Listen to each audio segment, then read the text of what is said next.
Okay, so last and final announcement for those who are joining, especially for those joining for the first time. This is a quiz on complicated pregnancy. If you've entered the Zoom, please enter the pin which is given 1511330 on your Kahoot app. Thank you. I'm ready. Dr. Garang is ready. So I think we shall start. Okay. 1 minute more. Last minute. Quickly join. The quiz is on complicated pregnancy, NEET PG pattern. Recalls, clinical questions, image-based questions. It will be a quick, good revision for those writing the exam, also for final year students. So please quickly join in. 30 people still on Zoom and only 20 on Kahoot. So 10 people are still yet to join me on Kahoot. So quickly join. In case you're not able to join now, any connectivity issue, the pin will remain at the bottom screen, bottom right-hand corner. So you can see, okay, so Mighty's join. I think we start. Okay, all good. I still see 10 more people on Zoom, and I want them to join on Kahoot, but we don't have more time because then the quiz will get, will stop before the time is up. So we'll start. Okay, starting. Okay, so the quiz is on complicated pregnancy. And the questions are timed. Please remember 30 minutes for short questions, 1 minute, 30 seconds for short questions, 1 minute for long. A primary, 18 weeks, came for checkup. Uterus was 16 weeks. Ultrasound shows oligohydramnios. What is the probable cause? Quickly.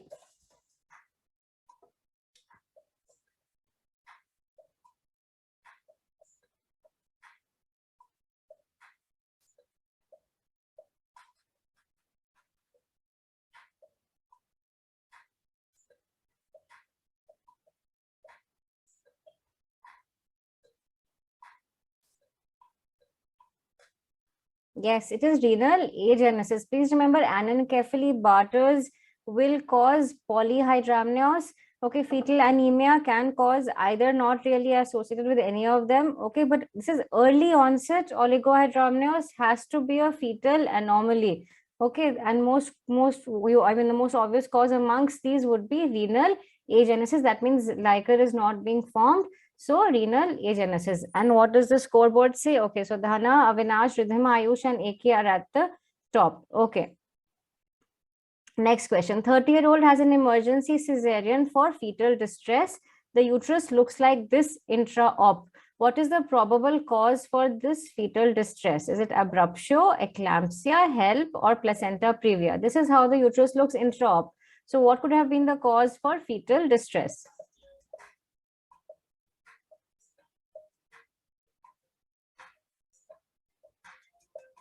Okay, someone has written can't join. So whenever you're able to join, the pin is there. Okay.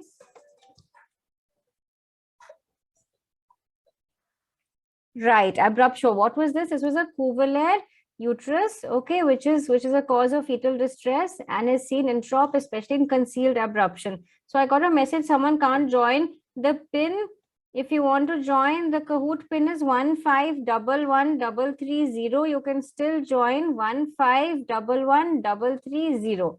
All right. So the pin is written here, 1511330. Okay, so Dhana Asherman has entered. Good. Avinash, Ayush, Savanelli. Okay. So this is the top 5, and we move to the next question. Third question. Which is true about premature separation of a normally situated placenta? Fresh bleeding, fetal heart absent. Is it painless? 1 second. Or is it a relaxed uterus?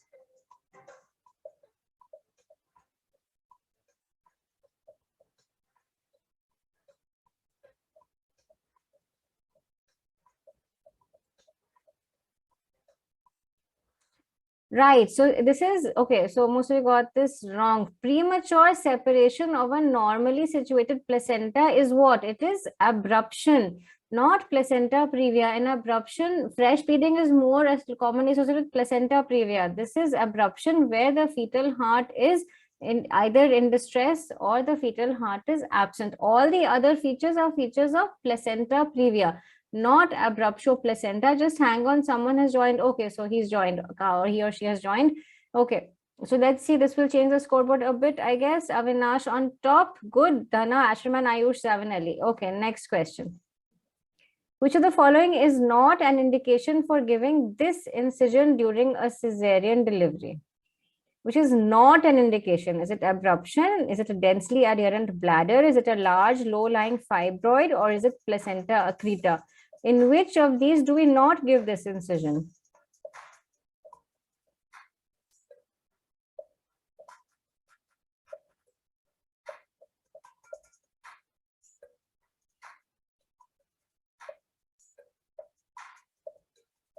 Okay, most have answered. Okay, so the answer is abruption. Very good. Okay, so the others, so this was a classical cesarean or an upper segment cesarean. The indications for giving an upper segment cesarean are the other three options. In abruption, we don't give a upper segment cesarean, we do a routine lower segment cesarean section. Okay, so does that change the scoreboard a bit? A little bit, yes. Okay, Ayush, Dana, Ashraman, Gaur has entered and Avinash remains on the top. Next question. A 36-year-old primate presents for an anomaly scan. This image was noted on the ultrasound along with polyhydramnios. What is the diagnosis? So there's polyhydramnios with this image. So what is your diagnosis? It's cystic hygroma, duodenal atresia, posterior urethral valve, or renal agenesis?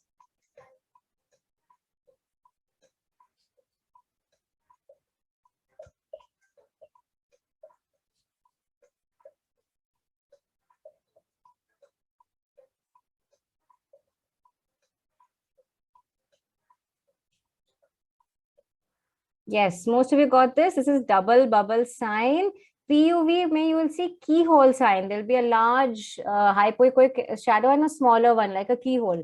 Okay, so this is double bubble seen in duodenal atresia. Renal agenesis, remember we just talked about it, will have oligohydramnios, not polyhydramnios. Okay. So, okay, Asherman moves up, Gaur moves up, Nana moves down. Okay, but the scoreboard remains almost the same. Next question. 36-year-old with twin pregnancy at 32 weeks with painless vaginal bleeding. Pulse and BP are normal. Fetal heart is normal. How will you manage her? So, painless vaginal bleeding with vital stable, fetal heart normal. Will you arrange blood and plan cesarean? Will you do expectant management? Will you do immediate cesarean? Will you induce labor?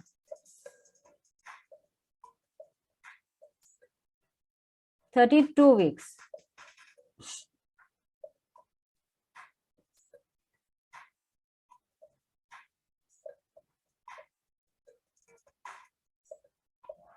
Okay, good. Most of you got confused between the A and B, but yes, expectant management is right. This is a candidate for McAfee-Johnson's management in placenta previa. So this is basically a case of placenta previa. Okay, arrange blood, yes, but plans there in 34 weeks. Why? You will take her till term. Okay, till 37 weeks at least is till when we take patients on conservative management. Okay, does that change the scoreboard? A little bit. Gaur and Asherman exchanged places. Okay, next question. 26-year-old primate is found to have fetal growth restriction at 32 weeks. Her ultrasound reveals this umbilical artery Doppler. What is the next best management? 32 weeks, IUGR, umbilical artery Doppler is shown. Will you give corticosteroids followed by induction? Will you give corticosteroids followed by cesarean? Will you do daily fetal NST and induction? Or will you repeat the umbilical artery Doppler weekly?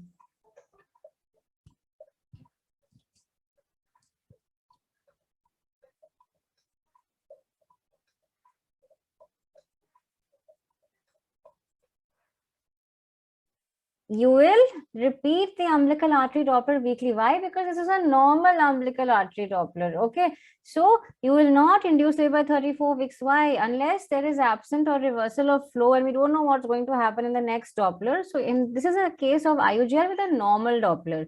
So if the Doppler, so usually you get a question with absent or reverse Doppler. So it's like I decided to put a question with a normal Doppler. What will you do? You will continue weekly monitoring with the Doppler. Okay, and with other parameters also, and you will try to take her till 37 weeks. Only if there is absence or reversal will you terminate at 34 weeks. Right now that Doppler, if you saw, this is the Doppler, see, this is showing a good diastolic flow. Okay, if you see the ST ratio, it's 2.8, that is normal. Anything less than 3 above 30 weeks, if the ST ratio is less than 3 above 30 weeks, In an umbilical artery Doppler, it is normal. Even if you don't know the values here, you just see this. This is normal diastolic flow.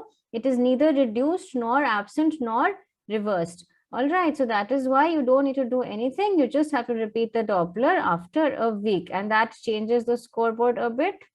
No, okay, so all right, so that means none of these got it right. Okay, next question. 24-year-old with at 28 weeks with absent fetal movements, ultrasound shows fetal demise, and this is seen. When would the fetal demise have happened? So this is seen on ultrasound. There is fetal demise or intrauterine death. When do you think this demise would have happened?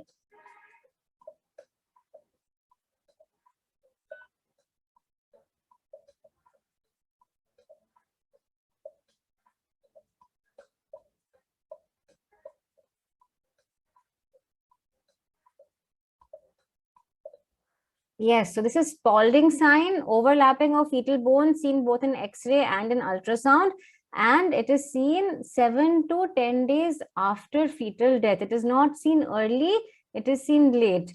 Okay. So Avinash has asked, why will there be IUGR if flow is normal? See, the umbilical artery Doppler will be affected later. In the beginning, when there is IUGR, there may not be any changes. They just may be clinical, or the fetal biometry may be abnormal, but the umbilical artery Doppler may be completely normal. Only once the umbilical artery Doppler starts getting reduced, there will be redistribution of blood flow. So those stages, ekdam se things won't go bad. There will be a stage when only there is IUGR, but the blood flow still remains all right. So that's called mild IUGR. Only when it becomes more and more severe is there Doppler changes in the blood flow. Am I clear? So if you see the flow charts for management of IUGR, and when we manage IUGR in actual patients, what happens is you will find that there is most of our patients will be like this. Everything will be normal, but IUGR hai, growth come hai. So what we do is we just follow them up weekly with a weekly Doppler. What is our aim? To look for reduction of flow and then absence and then reversal, and to pick up the absence at the right time so we can terminate immediately. I hope that's clear, Avinash. If you still have any queries, let me know. Okay. So does this change the scoreboard? Okay, so Asherman has come to number 2. Akshit has entered the scoreboard. All right. Next, demise of a twin in the second trimester with macellation is called. Everybody should get this right now. It's a previous year repeat. It's a very easy question. Second trimester, demise of twin. What is it called?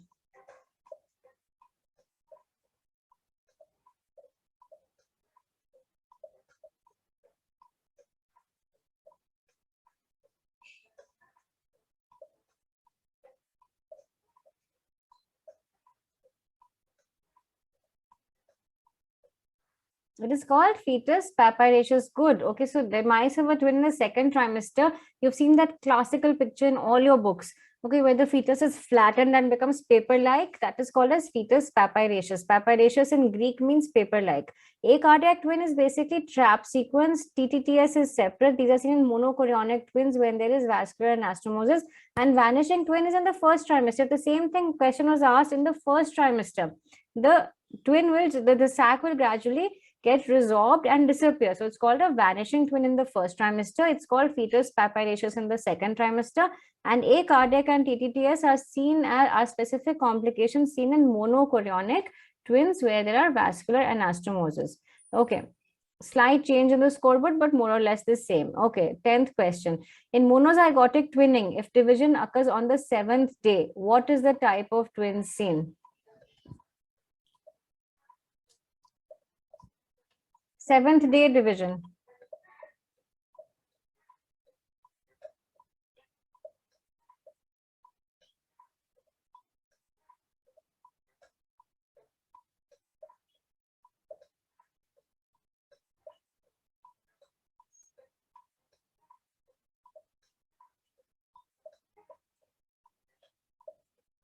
Yes, it is monochorionic diamniotic. First 3 days, it is first day to till the 3rd day, it is di-di. If it happens to the 8th day, it is mono-di. If it happens between the 8th and the 12th or 13th day, it is mono-mono. And after that, it is conjoined twins. Okay. Slight change in the scoreboard. Okay, so time is important. If you answer quickly, you get more marks. In the image shown below, which is associated with a higher risk of complications and why? Is it A or is it B? I've asked this in the group also previously. Which has more complications, A or B, and why?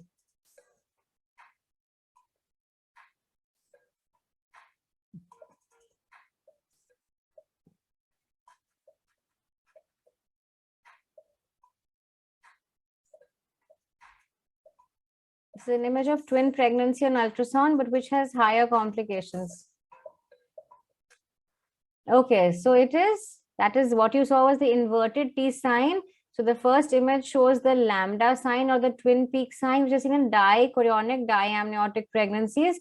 And this is the inverted T or reverse T sign. So it's a thinner membrane. This is seen in monochorionic diamniotic pregnancies. We all know monochorionic pregnancies have a higher risk of complications due to vascular anastomosis. So most of you got this right. So Dhana has the highest answer streak of 3 in a row and has climbed up to number 2. Next, a 24-year-old lady at 32 weeks comes to the OPD. On abdominal examination, the uterus is 36 weeks. Fetal parts not easily felt. Fetal heart rate is faint. What is your diagnosis? 32 weeks patient, abdominal examination, uterus is bigger. Fetal parts not felt. Fetal heart rate is faint. What do you think this is? Easy question, no?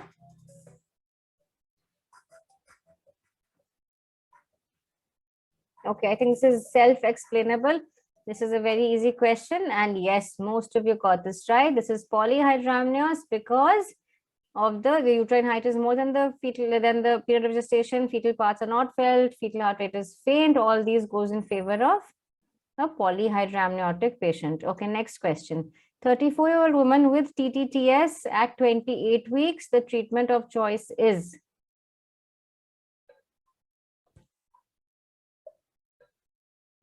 Is it radiofrequency ablation, laser ablation, K-cell injection, or septostomy? This is also a direct recall, I think.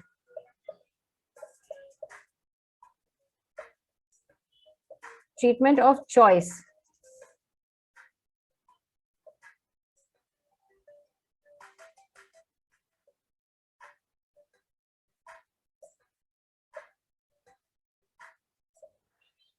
It is laser ablation, not radiofrequency ablation was done earlier. Nowadays, it is laser ablation. Okay, so laser is the in thing. Laser ablation is the treatment of choice. This is what is given in Williams. Okay, the other are all options. All of them are options, in fact, for treatment. But the treatment of choice is laser ablation of the anastomotic vessel because it causes less trauma and it is more focused. Okay, so Ayush has moved up. Okay. All are features of TRAP syndrome except, so all multiple pregnancy questions are coming. All are features of TRAP except.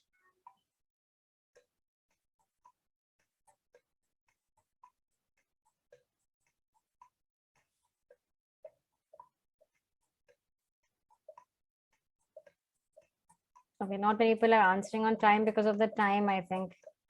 Should have given more time for this, but yes. So there is not preferential growth of the upper body, there is preferential growth of the lower body, all right? So that is the correct answer. If you've seen the images in your books, you'll see the lower body is formed, but there is hardly any head or upper limbs, if you remember the pictures in your books. Okay, and all the other are the correct options, all right? This will change things a bit. Okay, it has changed things a bit. Gaur and Akshit has entered the scoreboard. Okay, which of the following drugs has neuroprotective action on the fetus when used in preterm birth? Is it Magself, oxytocin, nicardipine, salbutamol? Easy question. Most of you should get this. It's a very new thing these days. Very a good chance it may be asked in your exam.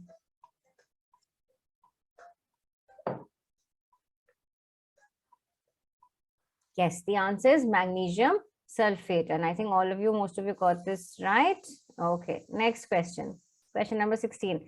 24-year-old primey at 36 weeks diagnosed to have fetal growth restriction. Ultrasound Doppler reveals this. What is the next management? So I think now you should be able to answer this. We've just discussed this. So this is a different question. This is the umbilical artery. This is what is usually asked in the exam. What will you do? 36 weeks. Remember that she's 36 weeks.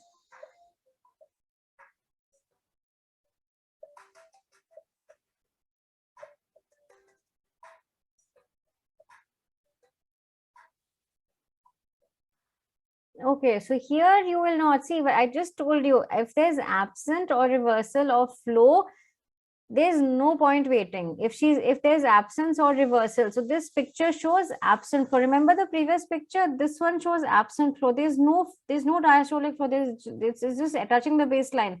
Okay, so this is absent flow. So if there's absence or reversal of flow, this fetus is acidotic. This baby is going to die if you don't take it out. Okay, so if she's less than 34 weeks and you see this, you will give corticosteroids and deliver.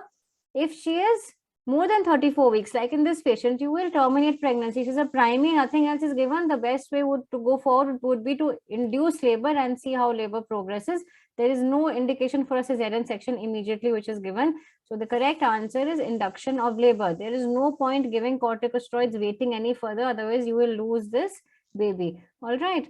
So that is why induction of labor is the correct answer. Okay, and H has entered. Okay, and Gore has the highest streak. Okay, next. All are immediate complications of a preterm neonate except hyperbilirubinemia, hyperglycemia, IVH, or necrotizing enterocolitis.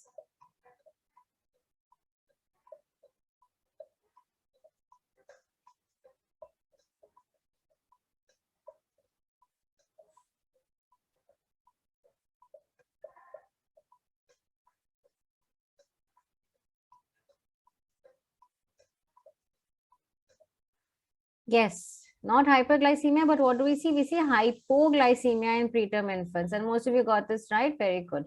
Okay, 18th question. 34-year-old at 32 weeks with abdominal discomfort and backache. Blood pressure is normal. Uterus is corresponding.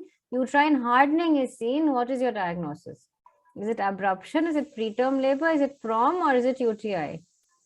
32-weeker, abdominal discomfort, backache, BP normal, uterus corresponding, uterine hardening is seen. What is the diagnosis?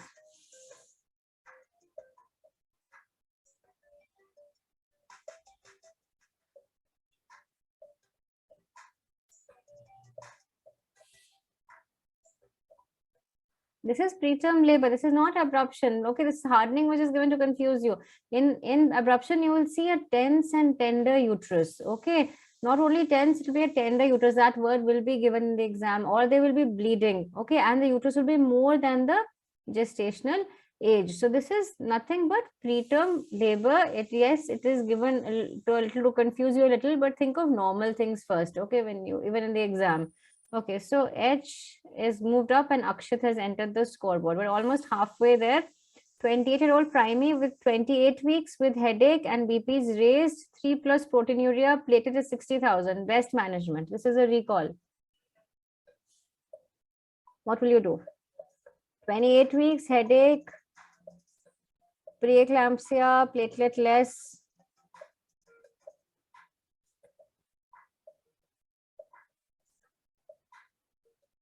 Best management. So in the exam, it always asks best management. Yes, amongst the options given, the best management is magnesium sulfate and induction of labor. Okay, with such a high BP, you will give IV and you'll give IV labetalol. You won't give oral antihypertensive therapy. You will give antihypertensive therapy, but it will be IV. So a better option here. So I agree. This even the exam, these are the options which are asked. So this is not a very good MCQ. In fact, the best option would actually be to give corticosteroids, magnesium sulfate, and then induce, and also IV antihypertensives. But amongst what is given, you should always choose the best answer. Okay, so many such questions come and they always ask the best management. You have to think carefully and answer. Here the best answer would be magnesium sulfate for neuroprotection and also prophylaxis of eclampsia, and then induce labor. Okay, so Asherman has re-entered the scene. Okay, next question. We're halfway now. In treatment of eclampsia, prevention of magnesium toxicity involves monitoring of the following clinical parameters. Easy question. You should all get this. Which parameters do we monitor when we're giving magnesium sulfate for eclampsia?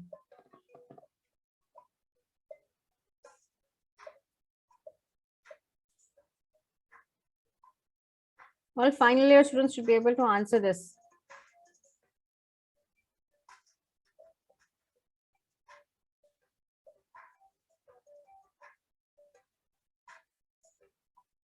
Yes, good. So DTR, urine output and respiratory rate is what we check. Okay, for when a patient is on magnesium sulfate, basically to check for magnesium toxicity. Okay, I won't discuss this because easy question. Okay, next, doesn't change the scoreboard much. 21. 34-year-old woman at 24 weeks is diagnosed to have VSD, ventricular septal defect of the fetus on ultrasound. All are possible risk factors except GDM, maternal phenylketonuria, phenytoin intake, or family history of congenital heart disease.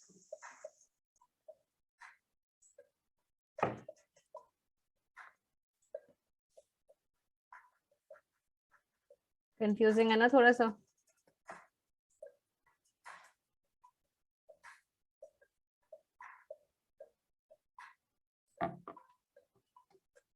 Yes, good. I'm glad most of you got this. So maternal phenylketonuria, please remember, is associated with congenital heart disease. One of the things you should remember.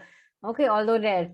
GDM nahi hota. Please remember overt diabetes. This question comes repeatedly in some form or the other. Overt diabetes or pre-existing or pre-gestational diabetes. That is diabetes which the mother already has and has not developed in pregnancy. That is GDM. So if the woman is already diabetic, she will develop fetal anomalies. A GDM develops after 20 weeks. So a woman GDM will not develop fetal anomalies. Please remember this. This is why I put this question, because this is how it is asked in every exam. Almost it is asked in some way or the other. Okay. Does this change the scoreboard? Slight shift in positions. Okay, next question.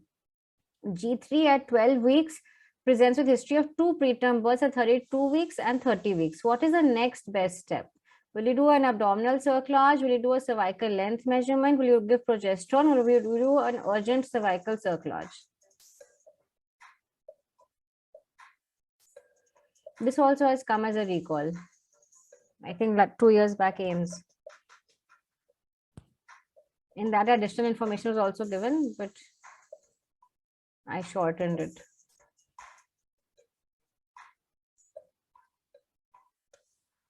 The first thing you will do, most of you got this right, is a cervical length measurement. Okay, if the cervix is less than 2.5 centimeter with a history of 2 preterm births, then you will do a cervical cerclage. If she just has 2 preterm births and you find the cervical length is normal, you will start her on progesterone support. So the first thing you have to do, the next best step, you have to see the cervical length. Okay, you can't miss that step and directly do a cerclage or give progesterone. You have to see the cervical length. Okay, so let's see the scoreboard. Does that change?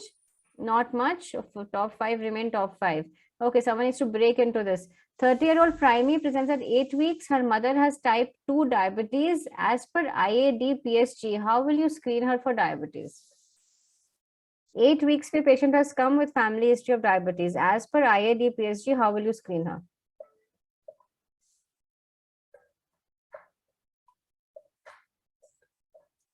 I've given more time for this because it is a little longer question. You can take your time and answer.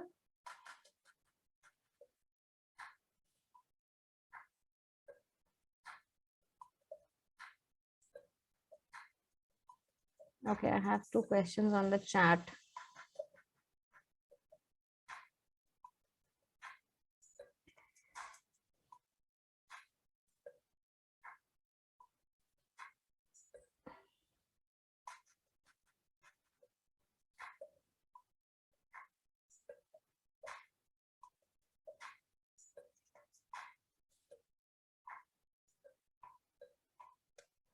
Okay, so as per IAD-PSG, we will do IAD-PSG basically says you test the woman twice, once in the first trimester or at the booking visit for overt diabetes, and later on between 24 to 28 weeks for GDM. And how do we check in the first trimester? By doing 3 things, either an HbA1c or an RBS or a FBS. Okay, and then later on at 24 to 28 weeks, we do a 75 gram OGTT. Okay, so this is what the IAD-PSG says. Okay, so this is so the question has been asked as per IAD-PSG. Most of you have answered. FPS people said 8 weeks and 100 gram OGTT is no longer done. Even DIPSI says 75 gram OGTT, and even IID PSG says 75 gram OGTT. The only difference is IID PSG says 75 gram OGTT has to be done fasting 1 hour and 2 hour, and DIPSI says only a 2-hour sample needs to be done. 100 gram OGTT is no longer done. So please remember that. Also, Avinash has asked 2 questions. I just saw ND-AG laser. I have to check. Avinash, I'm not sure. I'll check and let you know. And induction at 28 weeks. I think you're asking for the HELLP syndrome lady. Okay, that was HELLP syndrome. Please remember, platelet was 60,000. Okay, nothing else was mentioned, but we're presuming this to be HELLP syndrome. HELLP syndrome, the treatment is immediate termination of pregnancy. Eclampsia, HELLP syndrome, if you get a question, you're not going to wait. You're going to give steroids if it is less than 34. In fact, in eclampsia, you won't even wait for steroids. If it is HELLP syndrome, you will give steroids, give prophylaxis, magnesium sulfate, and you will terminate the pregnancy irrespective of the gestational age. HELLP syndrome is a very dangerous condition. There is no point waiting. Give steroids and deliver. Okay. So this is change the scoreboard. Okay, slightly. 68 has entered the scoreboard. A 29-year-old lady delivers a fetus with this anomaly. Which condition could be the likely cause? This is the anomaly. Quickly answer.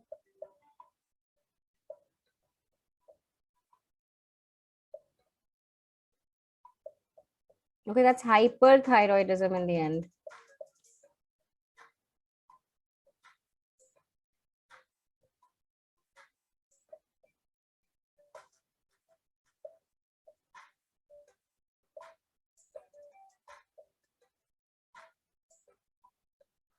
Yes, so this is mermaid syndrome or cyreinomelia, where the limbs are fused, lower limbs are fused. This is characteristic. It's a very rare anomaly, but characteristically seen in overt diabetes.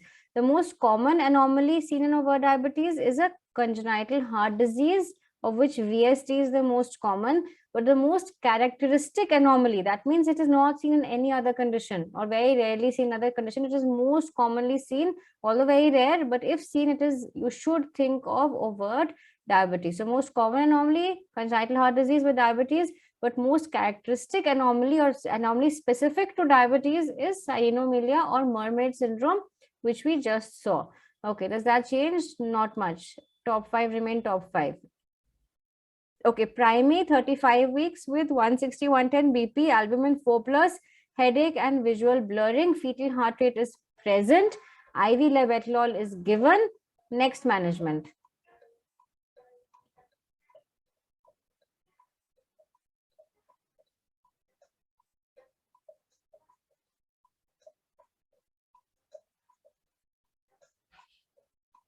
Okay, so next management. These are my next management is asked.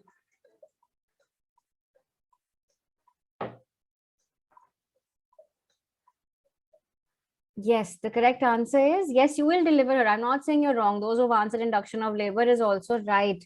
Okay, but before that, okay, you will have to give her prophylactic magnesium sulfate because she is showing imminent signs of eclampsia. Okay, so always read what's given. Next management has to be prophylactic magnesium sulfate. Before you induce her, you have to give her magnesium sulfate. So all three go hand in hand in a way. Antihypertensive in a patient with eclampsia or imminent eclampsia, anti-hypertensive management, obstetric management, and magnesium sulfate. All three go hand in hand.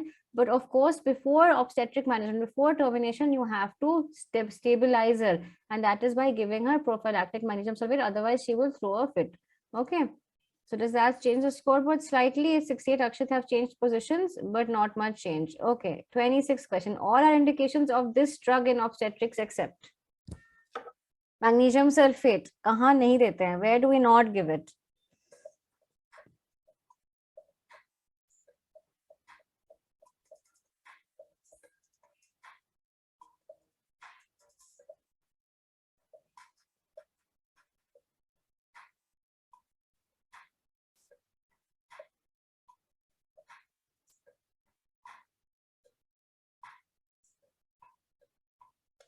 Yes, it is given in tocolysis. Magnesium sulfate is also a tocolytic, please remember. Okay, and of course, the first two we've discussed already. Severe IUGR, we do not give it, there's no role. It is given in preterm, in eclampsia, and severe preeclampsia, imminent eclampsia, and tocolytic. It is a tocolytic, please remember. Okay. So scoreboard hasn't changed much. Okay. And I'm sorry the quiz is so long, but it's such a big topic. I wanted to finish this. Okay. To define preeclampsia, the proteinuria defined is easy question. Proteinuria to define preeclampsia.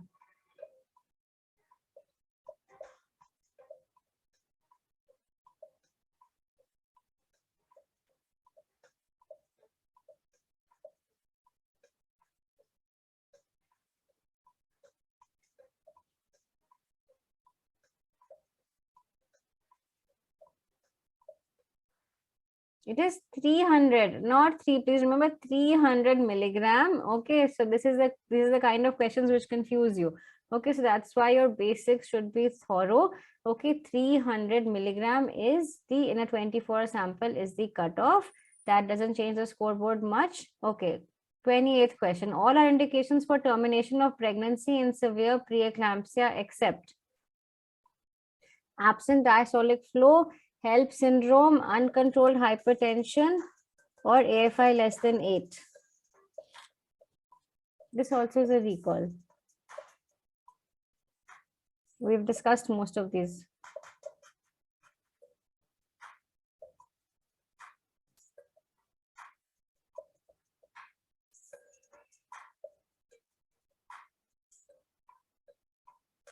Okay, AFI less than 5 is oligohydramnios. We will consider the baby is getting distressed, but AFI less than 8 is not the correct answer. Okay, so we are do not mind if the quiz suddenly ends by itself, because the Kahoot quizzes are all timed for 1 hour and it's been 40 minutes since we started, 45 minutes. So in case it stops abruptly, I can't help it, but let's try to finish the quiz. All right, so H has reached on top, good, followed by the almost the same people. Okay, next question. 23-year-old primey, 35 weeks with itching on the palms and soles. LFT shows raised SGOT and normal bilirubin. Next, best management. What will you do?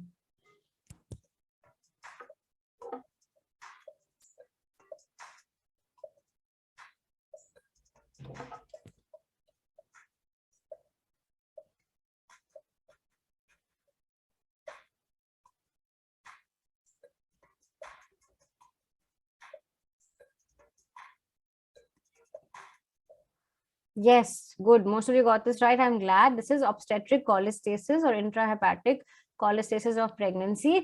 Why? Because itching of the palms and soles is characteristic. Liver enzymes are raised. Bilirubin is usually normal or slightly raised. And what do we do? What are we worried about in such patients? We're worried about intrauterine death. So we terminate them timely at 37 to 38 weeks. At term, we terminate them. Okay, there is no indication for an immediate delivery. Okay, that is why the other three questions options are wrong. Okay, so slight change in the scoreboard, but let's quickly try to finish the quiz. All the following precautions are taken in labor in a woman with preeclampsia except, will you cut short? Second, which will you not do? Prophylactic methergine, cut short second stage of labor, restrict IV fluids, or oxytocin. Which will you not do in a woman with preeclampsia?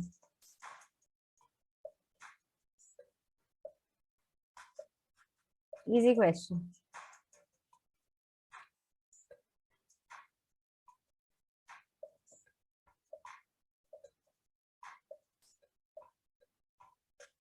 Yes, good. Most of you got this right. You will not give prophylactic methergine.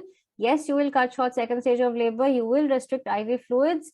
You do not want to go into pulmonary edema. And yes, you can easily give oxytocin, but you will not give methyl ergometrin because of the vasospasm and rise in blood pressure. So only these 5 are interchanging. I want new people to enter the scoreboard. Okay, so quickly. All are true regarding CMV. This is a little difficult question. Except, so I've given a minute. Read carefully and answer.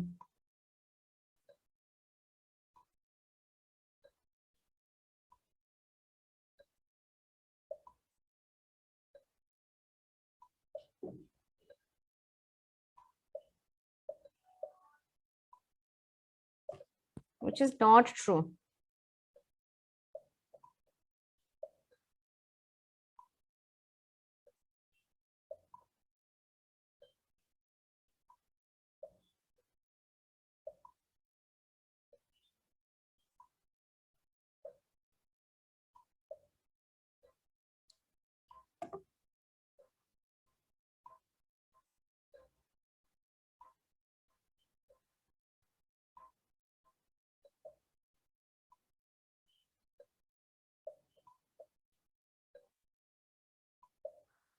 Okay, so this was a difficult question. So CMV, so such questions are occasionally asked in the exam. That's why I put a difficult question. So cytomegalovirus infection. Please remember, we don't routinely recommend this screening. Okay. The rest are all true. I will write a short note about CMV infection pregnancy and put it on the group. Okay, so let's not waste time on this. But remember, these torch and these tests are not routinely recommended in pregnancy. Okay. Next question. The highest risk of developing congenital varicella syndrome is between how many weeks? Again, direct recall. Easy question. Congenital varicella syndrome, highest risk if the woman gets the infection when?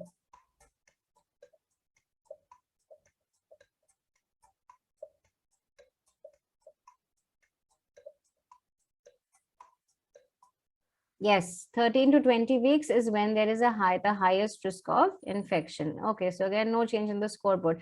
33. A 24-year-old lady at 38 weeks presents with fever and rash suggestive of varicella zoster. What is the next best step? 38 weeks. Will you induce labor? Will you give her oral acyclovir antipyretics hydration? You do an ultrasound or will you do an emergency cesarean section? What will you do? 38 weeks.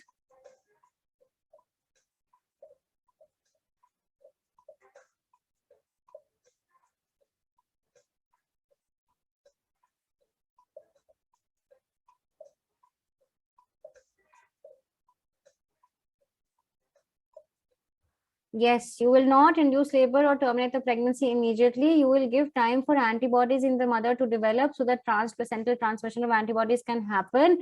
Because if this baby comes out, this baby will be exposed and there's a high risk of the baby developing neonatal varicella. So you try to avoid delivery within 7 days of developing a rash in a woman with varicella. All right, so avoid delivery. That is the rule. Avoid delivery till the rash starts crusting. Okay, does that change the scoreboard? No, it doesn't. Okay, I want someone to enter. It's getting boring. Last 6 questions. 25-year-old primary on indomethacin for polyhydramnios till 35 weeks. What abnormality can the fetus have if she goes into labor? Direct repeat question, NEET PG to 2021.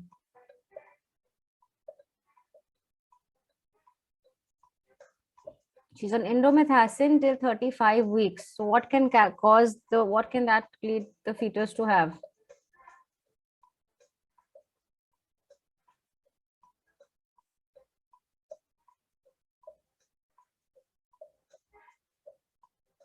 It can lead the baby to have premature closure of the ductus arteriosus. Don't get confused between PD and premature closure. Indomethacin will cause premature closure after 32 weeks. That's why it is never ever given beyond 32 weeks. It is given only till 32 weeks if the woman has polyhydramnios, or if you're giving it for as a tocolytic, it is given only till 32 weeks, not beyond that.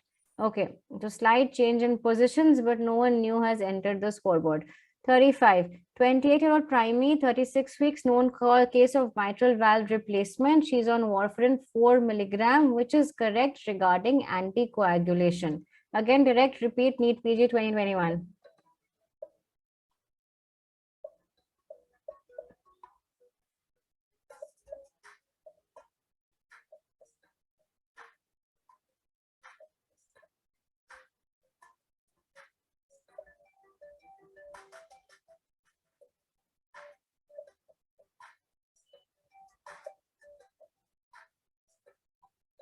Yes, you will discontinue warfarin and start heparin.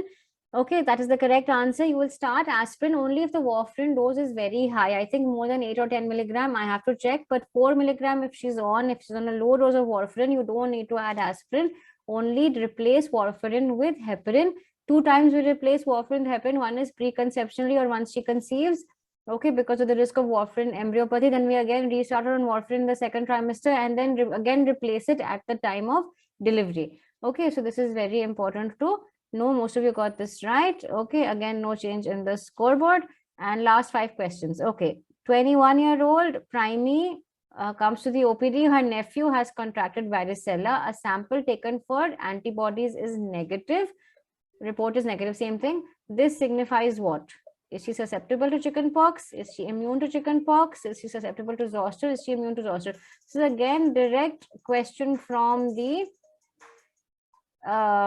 exam.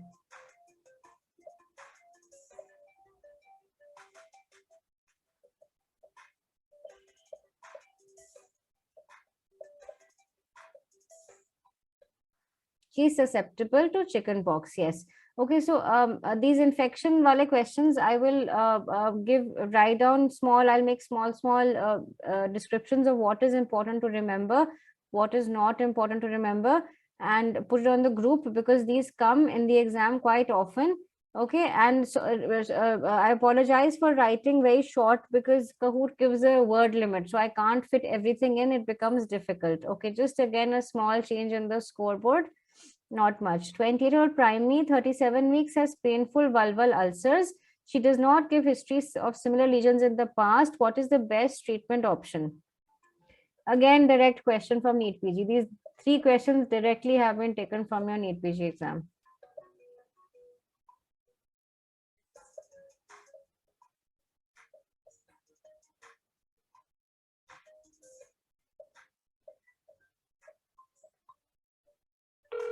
Hello, this is all.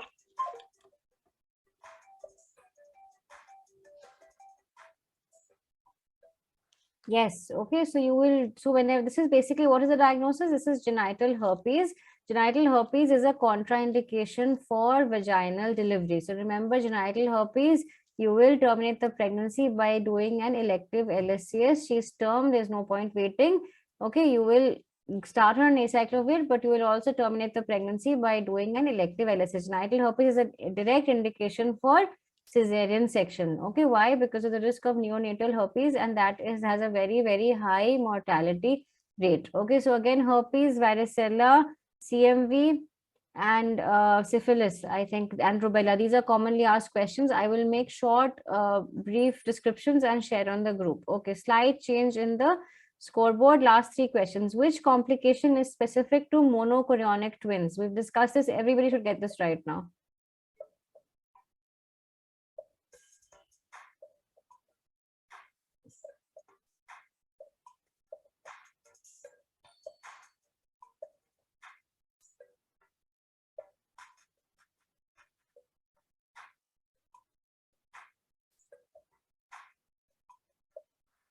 Yes, twin to twin transfusion syndrome. Very good. Most of you got this right, but there's no change in the scoreboard. There, top 5 are remaining top 5.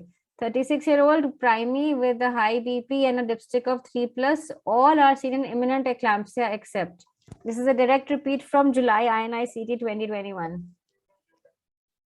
And I gave all these exams. That's why I know where there are direct repeats from.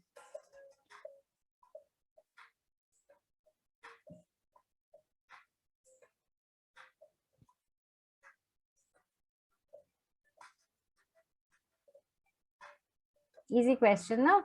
Okay, now remember, epigastric pain is a sign of imminent eclampsia. Persistent fetal edema is not. Epigastric pain, because of stretching of the Glisson's capsule, can cause hemorrhage, and this is seen typically in severe or imminent, severe preeclampsia or imminent eclampsia. So blurred vision, headache, vomiting, and epigastric pain are characteristically seen in imminent eclampsia. Persistent fetal edema is not. Okay. Any change? No, no change in the scoreboard. Okay. Last question. Okay, good luck. A G2 with RH negative at 24 weeks shows an ICT positive 1 in 32. And MCA Doppler shows a PSV of less than 1.5 moms. What is the next best step? So ICT positive 1 in 32, she's 24 weeks. Doppler is PSV of less than 1.5 moms. What will you do next? Those who attended my class on RH negative should answer this.